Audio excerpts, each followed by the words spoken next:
Hey, good evening. I'm Van Jones. Welcome to the Van Jones Show. Thank you for tuning in. You're going to love tonight's program. In a bit, I will show you my full report from the biggest conservative gathering in the country. It's true. Liberal Van Jones went to CPAC. I walked around. I talked to people. I even got up on the main stage, and I may have broken Twitter at one point, but more on that later. First, you got a rowdy crop of newly elected Democrats shaking up everything in Congress. But they're not all exactly on the same page. So we're going to talk to a cross-sample to get into deeper insight about what is actually going on inside this Democratic Party.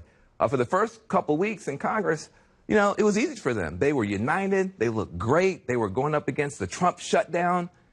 Now we're dealing with a bunch of complicated, polarizing issues. Turns out conducting a thorough investigation of the Trump administration becomes harder for Democrats when some of them are already shouting for impeachment before they've even gotten started. Working to clean up the environment or fix a broken healthcare system gets complicated when you have proposals getting rushed out that some are already denouncing as socialism. And as we found out this week, Democrats strongly denouncing and calling out stereotyping becomes a bit more complicated when the controversial words are coming from a Democratic congresswoman and not from Donald Trump or Steve King. So I applaud the Democrats for ultimately forcing a big vote condemning hatred and bigotry. I'm a little bit concerned about the 23 Republicans who voted no on that resolution, but I think it's fair to say Democrats are finding out that while diversity is really awesome, wrangling diverse backgrounds and opinions into a cohesive party is very, very difficult. Now, on the positive side, I'm happy some progress is being made. You got House Democrats. They've already passed meaningful legislation on common sense gun violence prevention. They're pushing to expand voting rights, and they are keeping the spotlight on those shameful family separations. And we need answers on that. That crisis is still going forward. Let's not forget those babies. But we got some big issues to deal with. And the one group that's got to sort all this stuff out, all these newcomers in Congress who are in the middle of this, all this confusion, trying to do the right thing. So let's bring them out and see what they have to say about this whole big mess. Please welcome to the Van Jones Show, Congressional Democrats, Abigail Spanberger from Virginia, Ro Khanna from California, Jahana Hayes from Connecticut, Lucy McBath from Georgia, and Debbie Holland from New Mexico. Welcome to the Van Jones Show. Oh, so awesome. Look at this.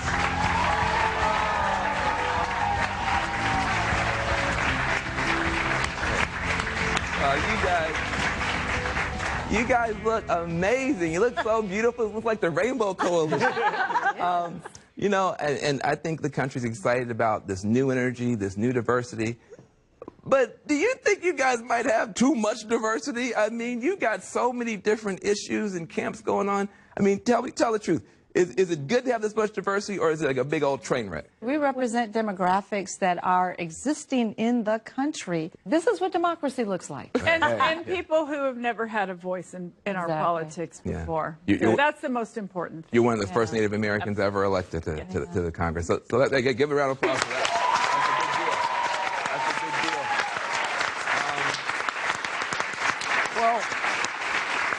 I know there's a good part to it, but there's also, when you have that many different kind of people, you have different kinds of opinions. And this past week, you had a big controversy when it came to Representative Ilhan Omar, her comments. You took a big vote this week. How many people felt that the resolution you voted on, denouncing hatred and bigotry, would have been better if it was just focused on the anti-Jewish part? You're getting criticized for not focusing on the anti-Jewish part, making the resolution too big.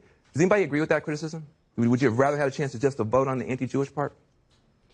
Hate is hate.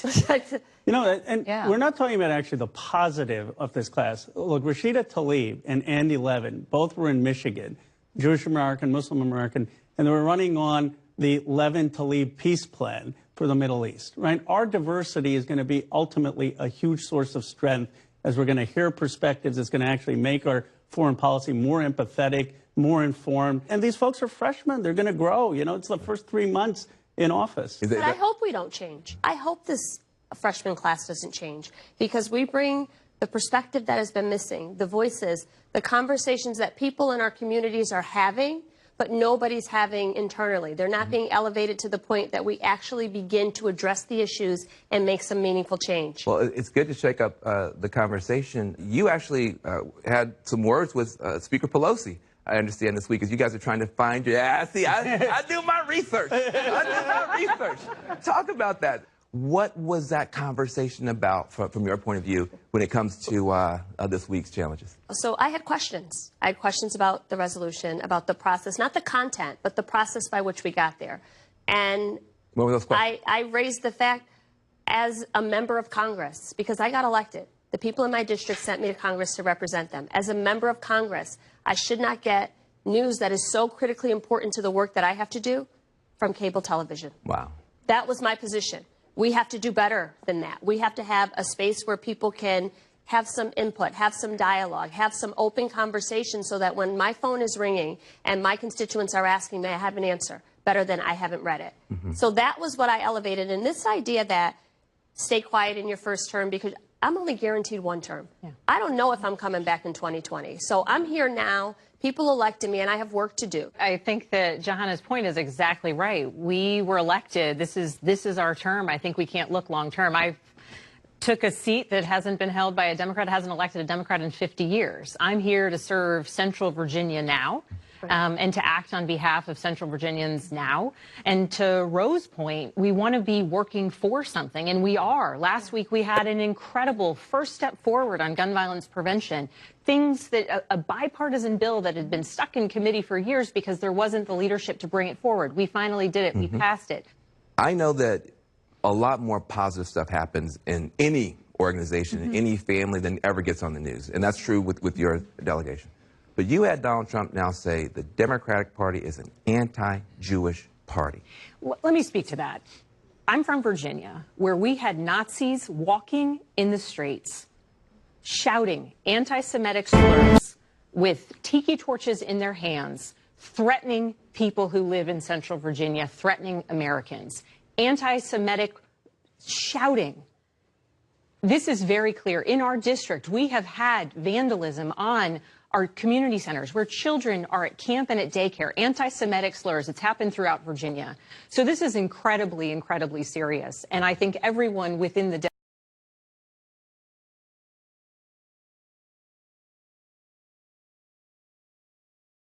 delegation within our caucus understands how incredibly serious this is. And we have to be forceful and strong when we're denouncing anti-Semitism because it is poisonous and it is corrosive. And as a Democratic Party, we recognize that in addition to denouncing anti-Semitism, calling it out wherever we see it, whoever speaks those words, we also recognize that all forms of hate are corrosive and eat away at our communities and our society. And then let's look at the results. Because of Johanna and other interventions, we had a unanimous vote of the caucus condemning anti-Semitism and hate. The only people who voted against the resolution were the Republicans. 23 Republicans apparently think that anti-Semitism or Islamophobia is fine. Yes, there were disagreements in the caucus. One of the results that came out is we made sure that Ilhan Omar wasn't personally named in the resolution. And that's healthy. You want to have a spirited debate. You want Johanna and the Speaker to have a conversation, but you look at the results. I don't think what Ilhan said was appropriate, but she's apologized. She has said we should move on. Steve King has had a lifetime of racism. Ilhan Omar is not anti-Semitic. Anyone who knows her knows that about her. She is one who wants to listen, to have dialogue. She's sensitive to that. So I think the only people who are making these kind of moral comparisons are the Republicans, who aren't even willing to vote for a clean resolution to condemn anti-Semitism or Islamophobia. One of the other things that I think we see happening as a result of this class is these are the types of conversations that are happening in my community already. I had people calling my office. The phone was ringing all day on both sides. We want you to support. We want you not to support. Advice from every community on this is how we feel. And that's what my district looks like. So when I go into caucus, it's not new. And it wasn't new so in your classroom, your community. Exactly. So by diversifying the Congress, we're introducing the conversations that are already happening in our communities. Well, let's move on, because as much as Trump is coming after Democrats on some of this stuff, Democrats kind of coming after Trump as well. So let's talk about that. What's the plan here? Are you guys, I mean, you want to get like 81 people, dozens of people, like come and testify? You're trying to get thousands of documents? Is this presidential harassment? No, it's not. So we, in Congress, we have a responsibility to legislate, exactly. to govern, and we have a responsibility, a constitutional responsibility for oversight. Americans have been wanting the Congress to do something about this oversight for a long time. Since the president was elected, the Republicans refused. And so now that we have the majority in the House, we're doing what the American people sent us to Congress to do. And it's not presidential harassment. It is, like Abigail said, it's our duty. Americans deserve the truth. No matter what comes out of these investigations, no matter what comes, I sit on judiciary. So, of course, there's a lot that's coming before, and I'm sure you've heard Chairman Nadler just recently say we're going to be asking lots of questions of lots of individuals trying to get to the truth of what's happening through the Mueller investigation. So the American people deserve the truth, and that is our responsibility with congressional oversight, with this co-equal branch of government, to find the truth, no matter what it is. Let me ask you a question. Who here right now has seen enough truth and read enough truth to be ready for impeachment right now? Let's show of hands. Nobody? No, nobody's ready for impeachment? I'm waiting personally for the results of the investigation, and even through all of these conversations, it's not about Donald Trump. This is the office of the president. Right. This is upholding the Constitution. If this were Barack Obama and we had seen everything that we're seeing, I'd want some answers. I'd want the judiciary and Congressman Nadler to demand that we get this information. It doesn't matter who the person is. Well, what do you think about Representative Tlaib? Do you think she's premature? She ran on that platform, and that's what decide. Yeah, everyone has the ability to decide for them what's most important. I think we're very highly opinionated. Yes, I've noticed. Very much so. But but each and every one of us has decided what we believe is important. Impeachment is a very serious process, and it's not to be taken lightly. There's, no one wants to be able to say in the United States of America, well, we're going forward to impeach the president, the commander-in-chief. That's not what we want to have to do. So we have to weigh very critically and balance very critically the information that's being put forth. We've got to be able to substantiate it if it is to be. We deserve to make sure that we're finding the truth. It's a responsibility. But there are people who, in this country, who want impeachment. And those people elected representatives who felt the same way. So Congresswoman Tlaib has been unapologetic in her stance on this. She hasn't tried to hide it. She was crystal clear through the campaign. She ran on it. She ran on it. And people elected her. So she's carrying forth the people in the district that she represents. I never thought the thing I'd miss most about President Obama is he wasn't surrounded with people who were indicted. Right? I mean, the bar has been set so low. That Tan Su seems so trivial. That's good. All right. Look, up next we're going to be talking about 2020 and what is the issue going to determine who gets the Democratic Party's nomination the next time, and who does this group want to see on the ticket? Stay tuned and find out when we get back.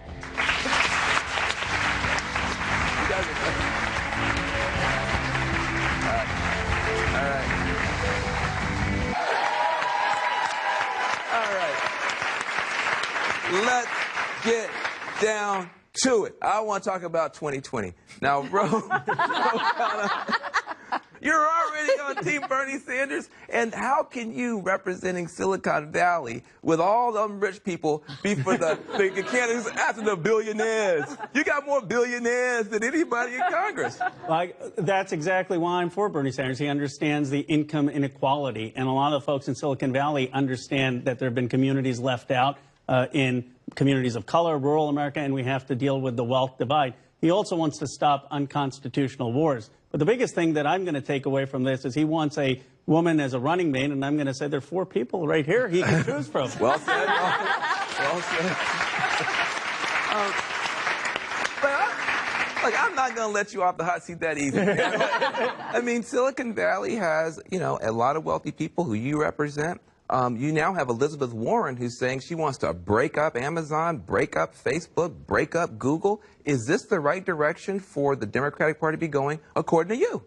Well, I think the focus needs to be how do we get more people to participate in the technology economy? How do we get more rural America communities of color? In terms of antitrust enforcement, I think we need stronger antitrust enforcement, but it has to be on a case-by-case basis. Well, let's go case by case. Should we break up Google? Well, here's the point. It's for the FTC and the Justice Department to look at the facts. There's certain places we need to make sure that Google isn't being anti-competitive. But do you want Waze no longer to tell you if there's an accident on Google Maps? I don't know. I think that's probably valuable. There's no doubt in my mind that technology in Silicon Valley have done an extraordinary amount of good for this country and the world. That said, there have been excesses. There have been excesses with foreign interference on these platforms. There have been excesses of hate speech. There have been excesses on privacy issues. Let me ask you for a show of hands on some of these issues I do think are going to be important. Who here is for Medicare for all? 3. Not you 2. Okay, who here is for, what's the other one? The Green New Deal. Who here is for the Green New Deal? And not you. Oh, that looks like a split to me. So, it's not that I'm not for it, but it's just, there's just certain, parts of it that I believe we need to weigh. And so my team and I are still considering it, but it's not that I'm not for it. I am for clean, renewable energy and infrastructure like that within the Atlanta metropolitan area. Trust me, I'm in an area that really suffers economically and also, with the climate there. So, yeah, it's not that I'm not for it. We're just still weighing. But none of us are naive. As it's written, it's a resolution that has everything in it. I think the idea that we think that we need to address issues with our environment and how they impact our communities. That's what I'm for. That's what I stand for. And we need to do something about it, something meaningful, and really begin to work on this challenge. I know we're not going to be in 10 years emissions free.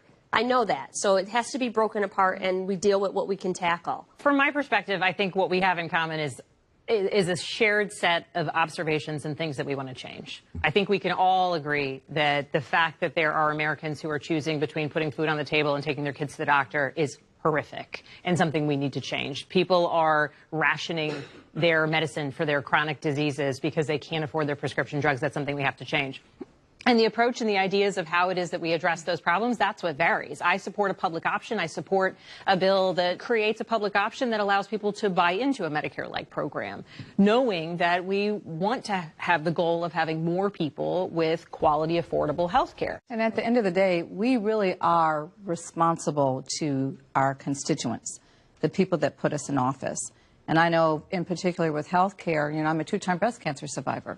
And so I have a lot of people in my district, a lot of children with pre-existing conditions, things of that nature. So I have to really take into consideration what they're asking of me. Yeah. Well, what are they asking of you? They're asking for a public option. Public option. That's where you are. Those of you who are for Medicare for all, how are you going to pay for Medicare for all? Well, like right now, when you get Medicare, I mean, there's money that is taken out of every single American's check when they get paid. There's money that goes into Medicare, Medicaid, and whatever else they take taxes for, right? They act like we're not, like nobody's paying into anything and that all this money is just going to be free. First of all, I was not supporting the Republican tax plan that put us into debt for the tax breaks that they gave to the richest people in this country. I don't think we should be doing that. I think we should make people pay their fair share.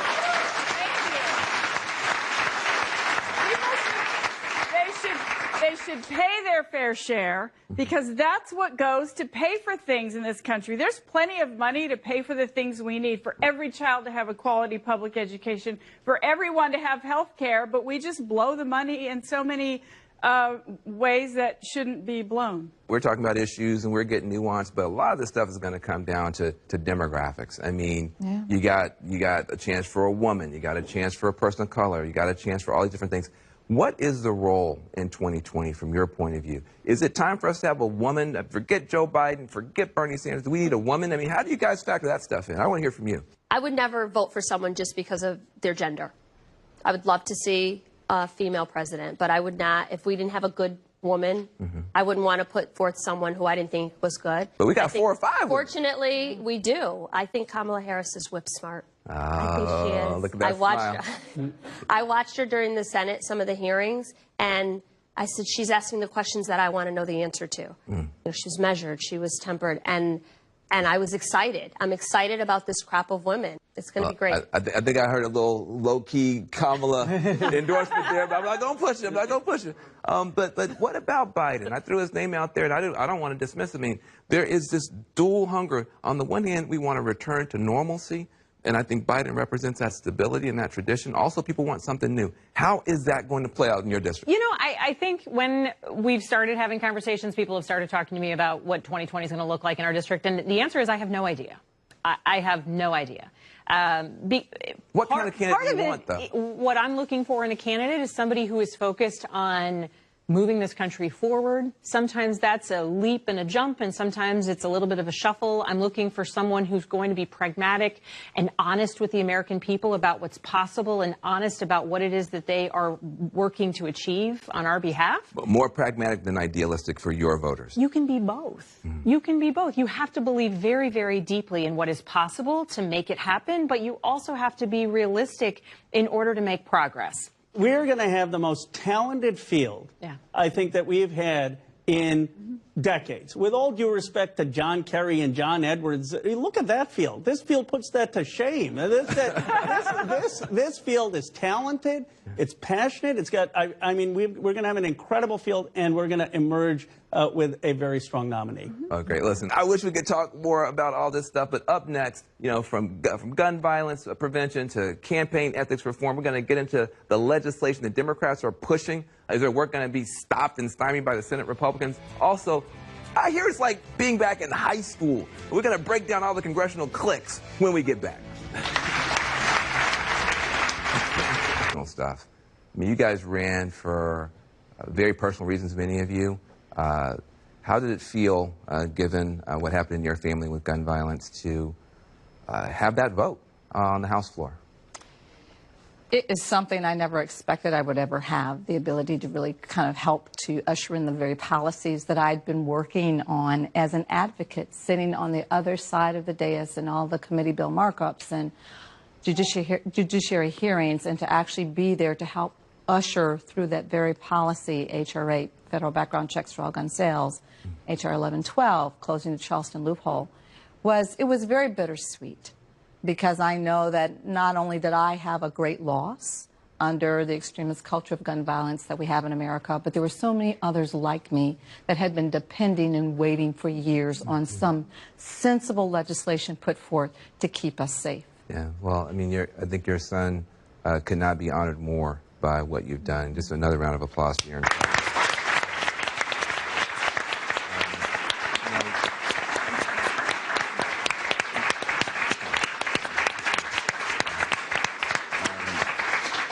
You got a chance to be the first Native American woman to ever sit in the speaker's chair when you were doing the voting rights piece. How did that feel? Talk about that. Well, of course, voting rights is dear to me. I'm an organizer, and that's what I've done for close to the last 20 years in my state of New Mexico, getting out underrepresented communities, getting them registered and to vote. Native Americans couldn't vote in New Mexico until 1948. There have been Indian tribes across our country who haven't been able to vote since 1965, or until 1965. And, I mean, look, we're still fighting that. In this last election, there was voter oppression happening across our country with people of color in Georgia, in Kansas, in Florida. It's a travesty. We have to put a stop to it. I am passionate about this issue. I got to be in the speaker's chair again when my colleague John Lewis came to speak on the full bill, H.R. 1, and that was extremely powerful. Beautiful, beautiful. Yes. We all came here for reasons that were deeply personal. You know, I am an educator, am assigned to the Committee on Education and Labor. In the first 2 weeks of committee assignments, we did raise the minimum wage, voted out of committee. We did a $100 billion school infrastructure bill, voted out of committee. We did paycheck fairness to close that gender equity gap, voted out of committee. I was a part of that. Yeah. Next week, I'm going to put forth a bill that says we will not use federal funds to arm teachers. That was by absolute. I was willing to lose the election over that.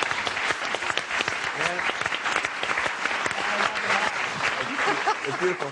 And you're on the cover of Rolling Stone magazine. And there's that. That's amazing to me. You know, we always said, you're a rock star. Now you're a legitimate rock star. You're like on the thing. So what does that best mean? was one of my students was tweeted, my 10th grade teacher is on the cover of Rolling Stone. And we laugh and we joke, but what does it mean for other young women who were in your circumstances? Listen, you were 17 years old, you were homeless, you had a baby to deal with. What does it mean for people in those circumstances right now for you to be where you are right now? It means everything. I mean, we talk about, I'm from the state of Connecticut. I'm the first African-American woman to represent the state of Connecticut. There's so much power and so much shame in just that sentence. And I am the other side of it. I'm the promise of what could happen. I am what I've told kids, if you do this, if you are steadfast, if you work hard, don't worry about the situation you're in. You can work your way out of this. But I also recognize that life happens. This idea that all you have to do is work hard, it's a misnomer. It's a false choice. And I have to remind my colleagues on the other side of the aisle of that every single day. We need access to opportunities. And for as long as I hold this seat, I'm going to make sure that no kid ever has to face the same challenges that I faced. Oh, that's beautiful. That's beautiful.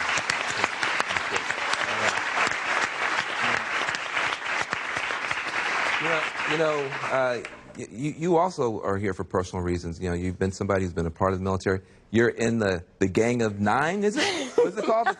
I learned about this title when I read it in the paper. But what's it like to be a part of this clique, this camp of military smart Democrats? Yeah, so there's a group of us who our background is in service, military veterans. There's the 2 CIA folks.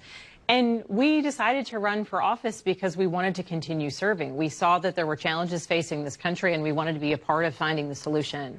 And so it's a tremendous commonality. We face some of the same challenges in Congress, like the fact that nobody's ever on time. That bothers all of us. Little things. Some of us are united over passion, and some of us are united over experience. And I think that's what makes this class so incredible, because we can get together with these different groups and sort of move the marker forward on a variety of things. And, we jump back and forth, and some of the groups have names and some don't. So real kind of like, you're the only one I know is like, you're not in some little clique or some group. I mean, I'll tell you my passion is in human rights. My grandfather spent 4 years in jail with Gandhi in Gandhi's independence movement. And what I was most proud of is on Yemen. It doesn't get a lot of attention, but we passed the first War Powers resolution to stop the Saudi bombing in Yemen, the greatest event.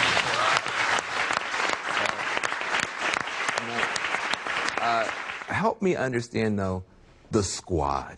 Is it frustrating for you guys that these 4 young women get so much attention when you guys are working just as hard? How does that feel to have the squad now? Let them live. What matters?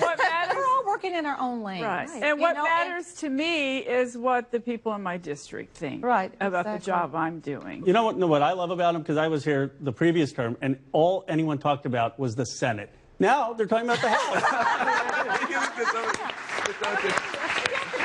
I mean, when they're talking about these women, they're talking about the excitement that's being generated. They're talking about the fact that we are willing to step up and to critically just get some stuff done. They're kind of talking about that. They're also talking about socialism. I mean, are they a gift of Fox News? I mean, is it going to hurt the Democratic Party going forward? I mean, in purplish, reddish, bright reddish districts? I mean, how do you deal with it?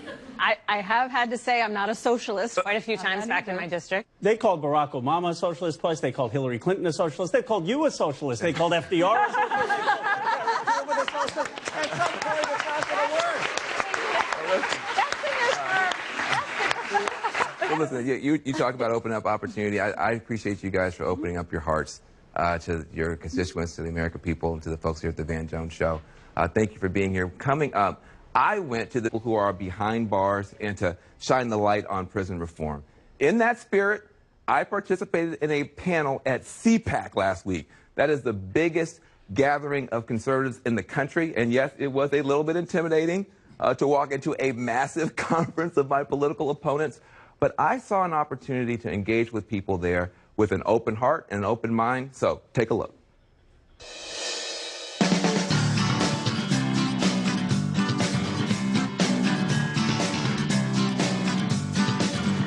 I'm always saying, that we've got to get out of our camps, get out of our bubbles, talk to each other even when it's hard.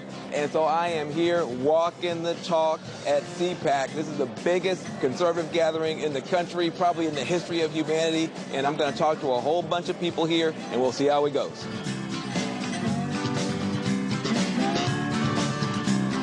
Your young folks, I mean, a lot of the young people, they're moving toward AOC. Yeah. They're moving toward Bernie. Yeah. I mean, how do you stand up to that Bernie AOC tidal wave? Oh, you know, I think we're doing great things as far as voter outreach. We got Kanye, right? Nearly 10,000 people are here at CPAC.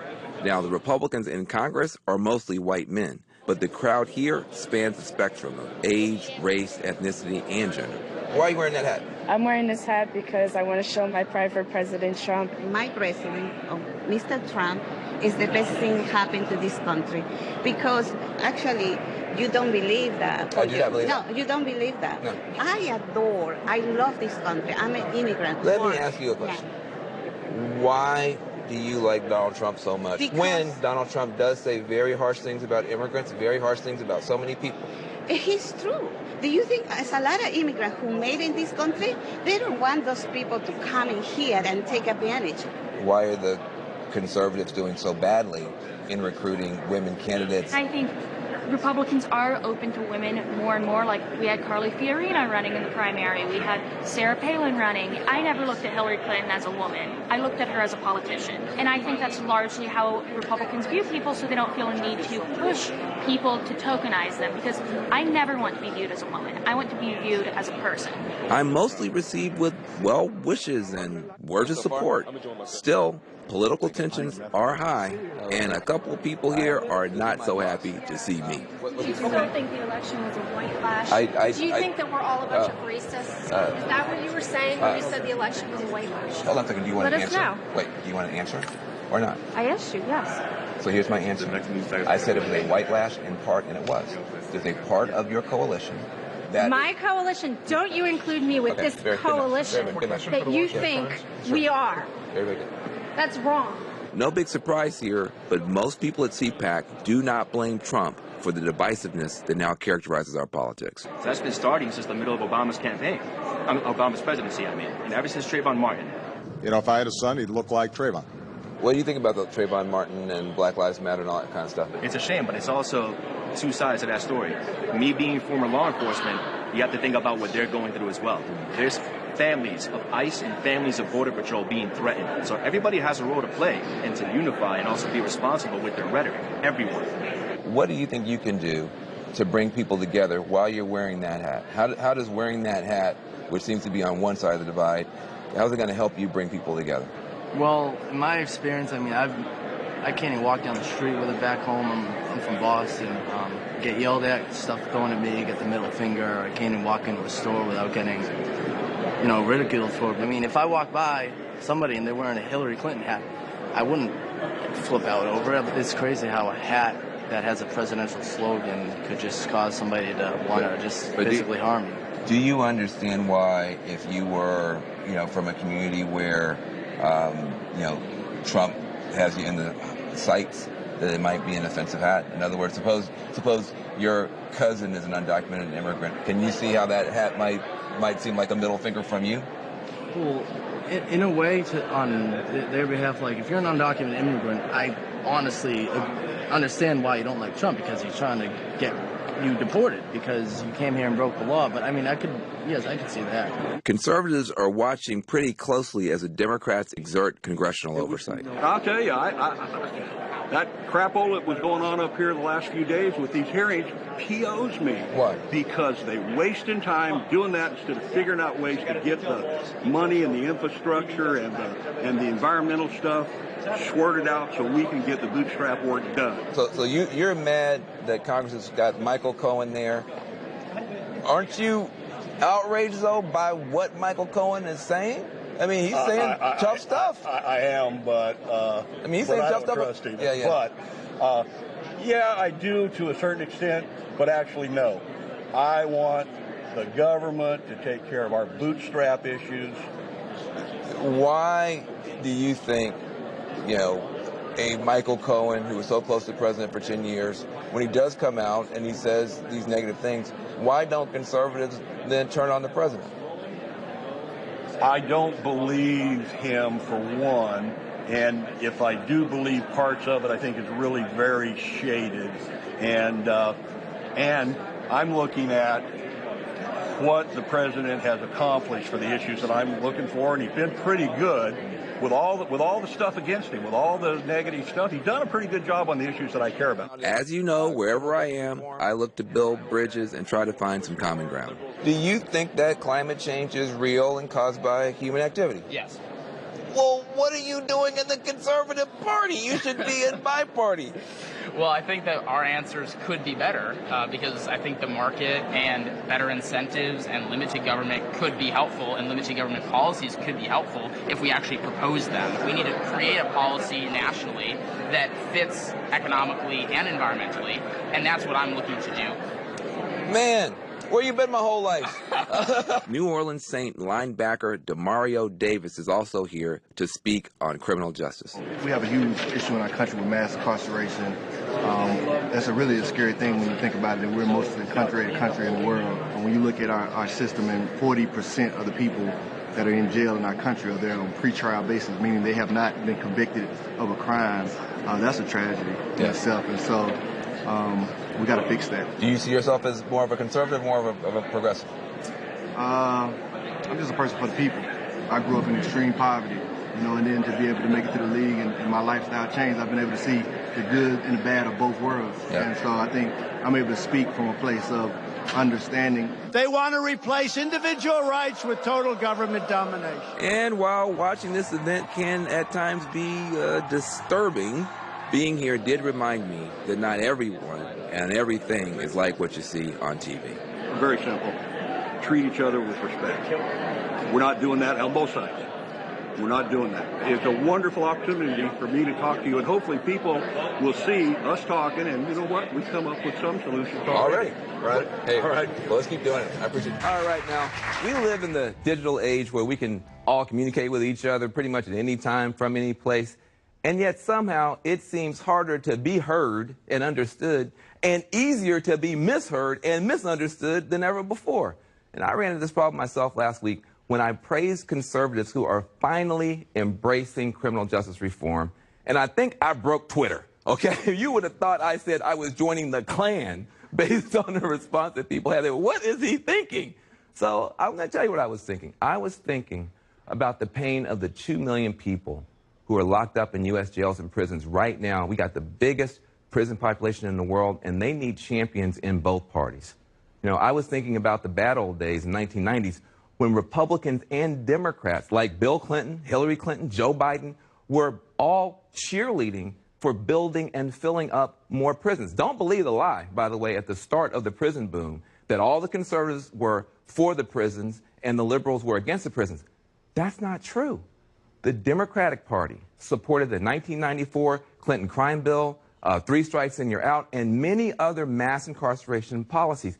The first convention where Democrats finally adopted a major criminal justice reform plank was 2016, okay? So don't believe the hype. I was also thinking about the fact that both parties have finally started getting smarter and doing better. Even in red states like Texas, Mississippi, Georgia, Republican governors have realized that prisons cost too much money, gobble up too many rights, and violate Christian values of redemption and second chances. Last year, the Republican Congress passed, and Donald Trump signed into law a major criminal justice bill, the First Step Act. And I worked on that personally, and I saw with my own eyes many conservatives are actually waking up and starting to get it. So I'm happy about that, and with a little humor and hyperbole, I said this at the conference. The conservative movement in this country, unfortunately from my point of view, is now the leader on this issue of reform.